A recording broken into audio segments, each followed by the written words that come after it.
It's easy to paint the Libyan conflict as one of good versus evil. This idea of an internationally recognized government, Sarraj, versus a warlord backed by mercenaries and anti-democratic countries such as Egypt, UAE and Saudi Arabia. Likewise, if you're a supporter of Haftar, it's easy to paint Sarraj as backed by terrorist militias and as a government that has no popular support and is only standing because of international support, versus a patriotic Libyan who has united the Libyan tribes into a national army and is trying to take Libya back for the Libyans. But the Libyan conflict is far more complex. There are far more dynamics involved that have exacerbated the conflict and ensured that it has lasted for as long as it has. And perhaps the most important dynamic, the most important factor in all of this is the way that Gaddafi fell. It's the narrative. It's the way that the Libyan revolution or the protest actually took place. Because in Libya, popular protests were not enough to bring down Gaddafi. In Tunisia, they were enough. Enough pressure was applied. Ben Ali had to be shipped off to Saudi Arabia. In Egypt, it was enough. There was enough pressure that Mubarak could not possibly continue and he had to step down. But in Libya, Gaddafi was standing up to those protests. Whether rightly or wrongly is irrelevant here. The fact is that it took NATO to remove Gaddafi. NATO had to intervene and bomb Gaddafi's positions and remove Gaddafi. But for NATO, there is a chance that Gaddafi would have survived in Libya. And this is fundamental. This is hugely important when it comes to the narrative in Libya. Because pro-Haftar elements use this to suggest that not all Libyans participate in the revolution. Not all Libyans back the fall of Gaddafi. And indeed, when you look at the aftermath of Gaddafi's fall, the revenge attacks that took place, the fact that all it took was an accusation of being pro-Gaddafi and you would have your property taken, your house stormed, and in certain instances you would be killed.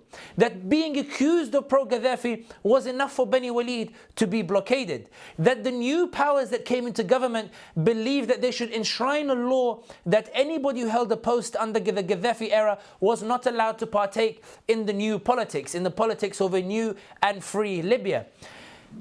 In other words, if you were an apathetic Libyan, if you were an ordinary citizen who had no interest in politics and militias suddenly came into your town and somebody you didn't like said, by the way, that guy is pro-Gaddafi, and that was all it took for militias to storm your house, for militias to start killing people around you, this means that when Haftar suddenly emerges as this Gaddafi-era general against these forces, against these militias, against these revenge attacks, against these forces that came as a result of NATO foreign intervention and not as a result of a Libyan revolution.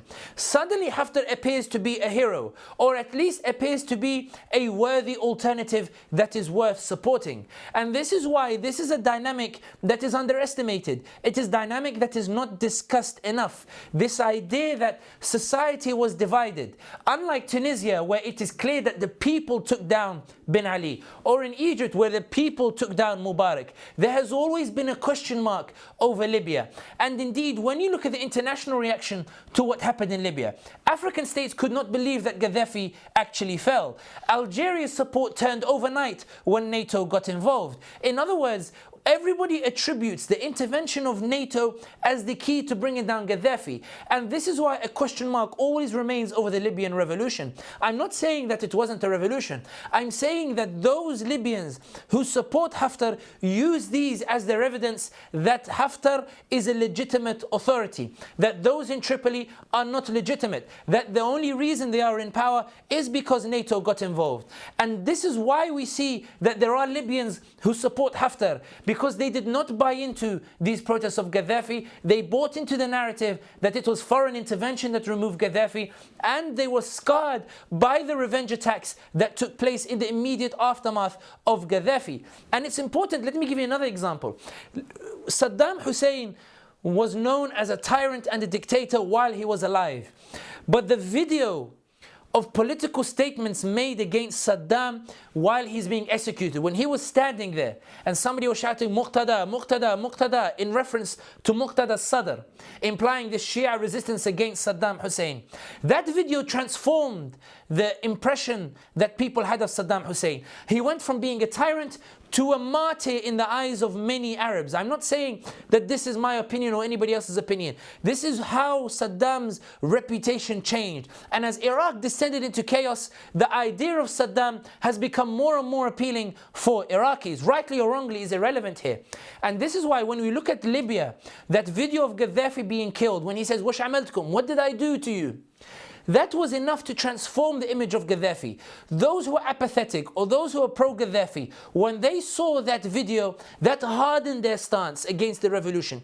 It hardened their stance against the protest. They may not like Haftar, but they know that they hate those who came as a result of NATO intervention. And until we appreciate this dynamic, it's impossible to progress in the Libya issue. Because there is another fact that we have to appreciate, that Sarraj does not enjoy popular support, that the forces in Tripoli do not enjoy popular support. If they did, Haftar would not have been able to get to Tripoli and advance as much as he has. The Libyans don't like any of the faces, whether it's Haftar, whether it's Sarraj, whether it's Ghouail, whether it's Bilhaj, whether it's any of these forces that are involved in Libya today.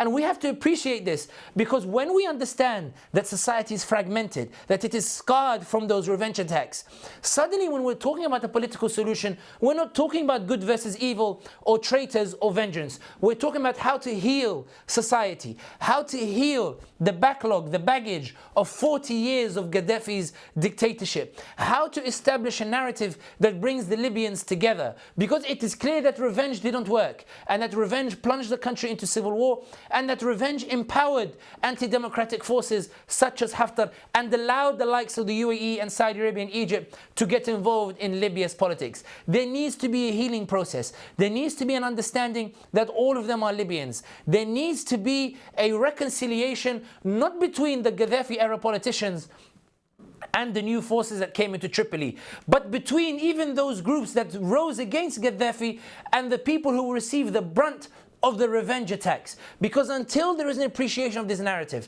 until there is an appreciation of these dynamics, there can be no solution for Libya. And this is why when we look at countries such as Tunisia, where there was people power, when they were swept to elections, even though there is this chaos in Tunisia, political chaos where the parties can't agree, it is an established fact that the people are the ones who took down Ben Ali. And this is why that chapter was closed and put onto a shelf. But in Libya, even that narrative, the Libyans can't agree. Did Gaddafi fall as a result of popular protest, or did he fall as a result of NATO? And until this is appreciated, there can be no solution or no viable political solution in Libya.